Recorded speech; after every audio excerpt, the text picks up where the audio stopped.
Petrol, diesel आणि गॅसच्या गगनाला भिडलेल्या किमती तसेच वाढती महागाई आणि बेरोजगारीच्या विरोधात आज पुण्यात आम आदमी पार्टी अत्यंत आक्रमक झालेली पाहायला मिळाली. आपच्या वतीने पुण्यामध्ये आज एक अभिनव आणि अनोखा बैलगाडी मोर्चा काढण्यात आला. शिवाजीनगर येथील पक्षाच्या कार्यालयापासून ते पुणे महानगरपालिका इमारतीपर्यंत काढण्यात आलेल्या या मोर्चात कार्यकर्त्यांनी सत्ताधाऱ्यांच्या धोरणाचा तीव्र निषेध केला. यावेळी कार्यकर्त्यांनी घोषणाबाजी करत परिसर दणाणून सोडला. पंतप्रधान नरेंद्र मोदी यांनी जनतेला दिलेल्या आव्हानाचा आणि सत्ताधाऱ्यांच्या एक दिवसाच्या साधेपणाचा समाचार घेताना आपने कडक शब्दात टीका केली आहे. उपमुख्यमंत्री देवेंद्र फडणवीस आणि सत्ताधाऱ्यांची ही कृती म्हणजे केवळ 2 दिवसांची चमकोगिरी असून लोकांसांगे ब्रह्मज्ञान स्वतः कोरडे पाषाण अशी सत्ताधाऱ्यांची वृत्ती असल्याची टीका यावेळी करण्यात आली आहे. सरकारी पैशांची उधळपट्टी थांबवण्यासाठी आम आदमी पार्टीने पुणे महानगरपालिकेतील 7 प्रति आव्हाने दिली आहेत.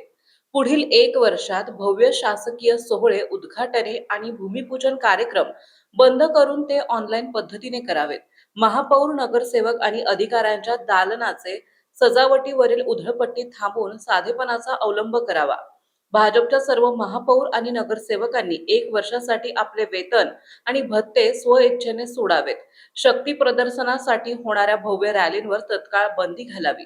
सरकारी खर्चाने होणारे विदेशी अभ्यास दौरे आणि मोठमोठी शिष्टमंडळे पाठवणे बंद करावे. व्हीआयपी संस्कृतीचा अंत करून नवीन वाहने खरेदी थांबवावी. लोकप्रतिनिधींनी सार्वजनिक वाहतूक किंवा कार पुलिंगचा वापर करावा. प्रशासनातून भ्रष्टाचार पूर्णपणे हद्दपार करून भ्रष्ट अधिकाऱ्यांवर तातडीने निलंबनाची कारवाई करावी. या आंदोलनात आपचे प्रदेश उपाध्यक्ष विजय कुंभार, प्रदेश सचिव डॉक्टर अभिजित मोरे, अमित मस्के, मुकुंद किर्दत, रविराज काळे, संजय कोने, सुदर्शन जगदाळे, धनंजय बेनकर यांसह अनेक प्रमुख पदाधिकारी आणि कार्यकर्ते मोठ्या संख्येने उपस्थित होते.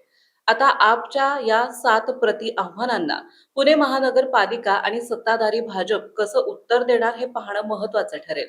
महत्त्वाच्या बातम्या पाहण्यासाठी आजच आमच्या महाराष्ट्र लाईव्ह वरला सबस्क्राईब करा आणि बेल आयकॉन प्रेस करा. तसेच इंस्टाग्राम आणि फेसबुकवर फॉलो करा.